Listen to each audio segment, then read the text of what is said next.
Yes. We can start our database project. As you have been asked, we have been asked to give a database project and explain it according to the question you have been asked. Our database scenario is about internship management system. Our system will do. Our system will register students, register companies offering internship, post internship opportunities, and allow students to apply, track applicant status. Yes, our project is about internship management system. This system will manage the student who wanted to apply for internship, and will also help the supervisors who are providing the internship. Also will have the the entities. Now here we are going to talk about entities. Entity number one is about student. Our student entity, what we will do, its role is to register the system. The student will register in the system, and also is to apply for internship. The entity number two is a company. A entity number two is a company. A company, a entity of a company will have a role of posting internship opportunities, and they will have a role of having multiple internships. Entity number three is about internship. This entity is where though this will provide the details of what our company do. The entity number four is about application. This entity of application will links a student and internship. Also will store application details. Entity number five is about supervisors. Those supervisors will have a role of who works for a company, and also will supervise the student during internships. Yes, after that, I think that here you can understand about our system and all five entities that will be included in our system.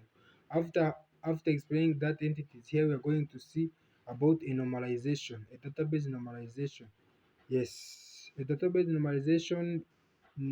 Step number one is about a normalized form. In an normalized form, we have data but which are not normalized, which are not arranged in a way that an audience can read it and they understand it well.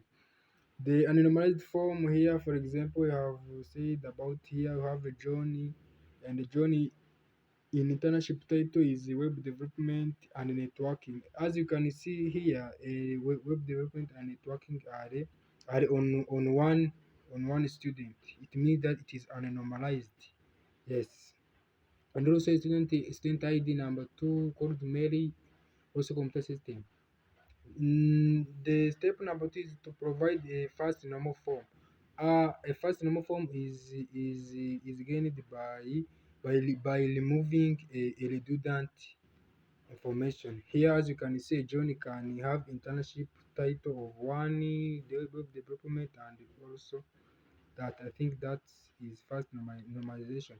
Second normalization is about in the second normalization here you provide a tables of every entities. As you can see here, will have a table of internship.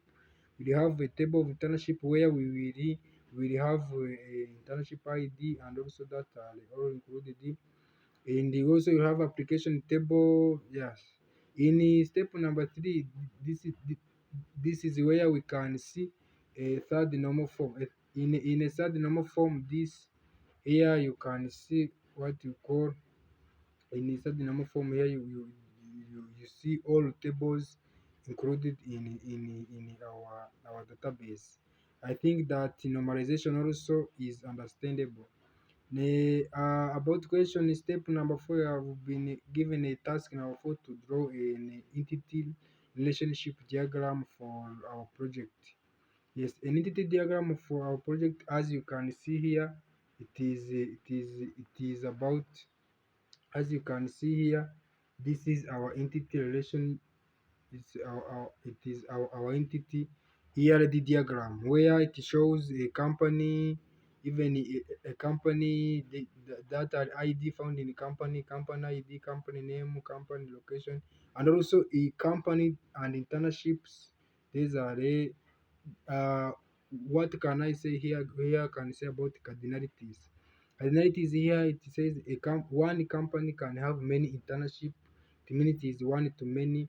Internship and student it is one to many. One internship can be accessible by many students. With company and supervisors, it means that one company one company can access different one company can have different supervisors. About these supervisors and application, one supervisor can apply for one application. I think this is about our entity relationship diagram. Our task number 5, I'll be given asked you to talk about the dictionary where we have different tables. Table number 1 was about student. Table number 2, as we said, it is a company. Table number 4, as it says, it is about supervisors. Table number 5 is the internships and application. Hey there, yeah, as you can see here, the what I want to talk here I can say about the creation of tables in MySQL. As the screenshot here shows, this screenshot shows how how how how data are create how tables are created in this shows how tables are created. Yes, as you can see here, let me zoom to for better understanding. As you can see here, this is how we created the table. We use the created database called internship DB, and then we use DB. We shows the tables. These are the tables found in our DB. Then we describe our table. After creating our database, here this is where we inserted a data. Inserted a data in company table. To insert a data, you use a query called insert into. We use insert into, then that table name, then you provide all your information as we did here. As you can see, we have written insert a table. We insert into, then we provide a table name, and after that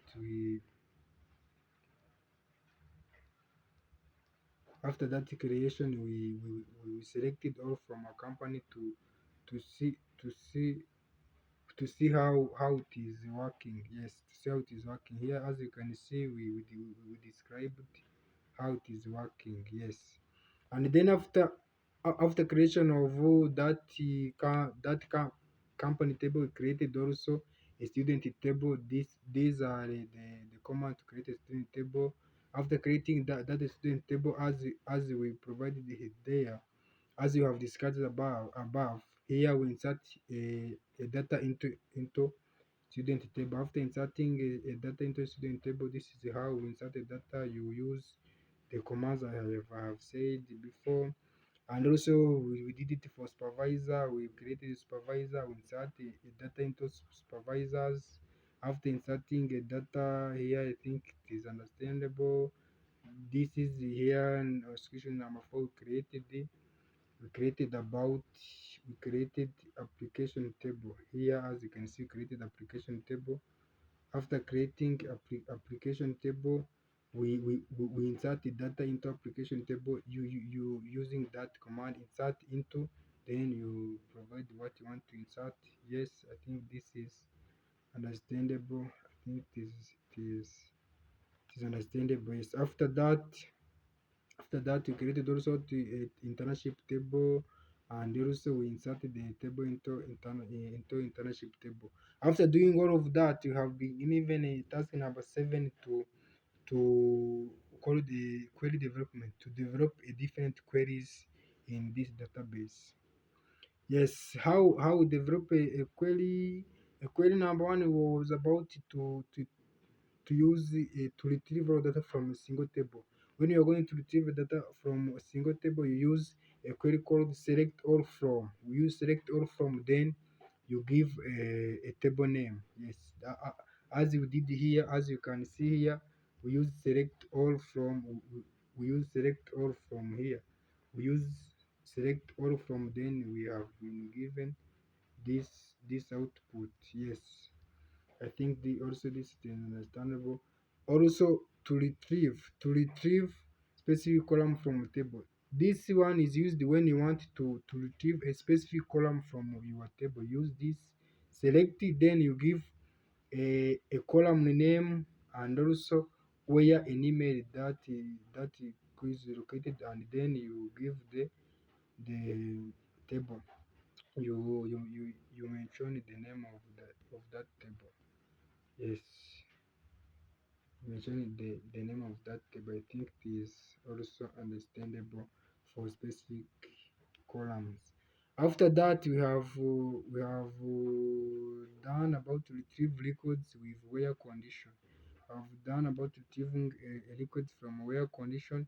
This one, this query, here we use a query called select all from you put a you put a student, you put that name of table, where you use a condition called the where, because you are going to mention where you are going to get that information, then you provide your other specific information. Yes, I think also this is understandable. Number four is about to retrieve records sorted in ascending order or descending order. This query is used when you want to retrieve an information, but from an ascending order or descending order. Here you will use a query called select all from student, then you mention that order. Order it is emailed by descending. I think also this is understandable. Number five, to retrieve records you using limits, restrict, row, and the columns. Yes. After that, I think that here also we use the query called select all from student. Number B was about the aggregate functions. These are the queries that we use in aggregate functions. Number one is queries to count the number of records in a table. When you want to count the number of records from a table, you will use this query select all from, then you mention a table and use order by, and the deadline you put here another entity, and then you give your order. Another one is about select the sum of numeric columns. Yes, select the sum of numeric columns. I think also this query is understandable. You will use this to make a sum of your column. You want to make a sum of your, you will use this query. Now another query is to determine the average value of numeric columns. When you want to evaluate numeric column, you will use also this query. Number five, this query, yeah, I think this is understandable to retrieve information to, because I want to make a time management. I would like to make this. I think this one, we have a PDF that explain it clearly. That's why I want to make this video short. The last one was about using a function. When you want to use a function date text and date, you use this query called select contact stream. Yes, you use this when you want to, you will use this query when you want to make, when you want to make using a function text and date. Thank you for taking your time to read, to understand my video. I think this video will help us in education purpose. Thank you. I think this is the end of my presentation.